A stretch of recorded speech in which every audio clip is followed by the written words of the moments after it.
This is what happened with the late February winds. There's a saying in Britain, March winds, April showers bring forth May flowers. Well, the winds have come a bit earlier this year, and they've lifted my shed up and moved it along off the foundations. You can see here. Went up to about, I think it was about 70 mile an hour the gusts were. There's all sorts flying around, and there's a big clatter, and it's lifted this shed up, put it on an angle, and moved it about a foot over. So still blowing now, but not too bad.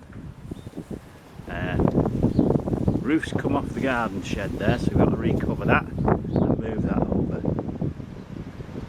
Ooh, you can get zooming on them branches up there. Yep, they're blowing. They were really blowing about before.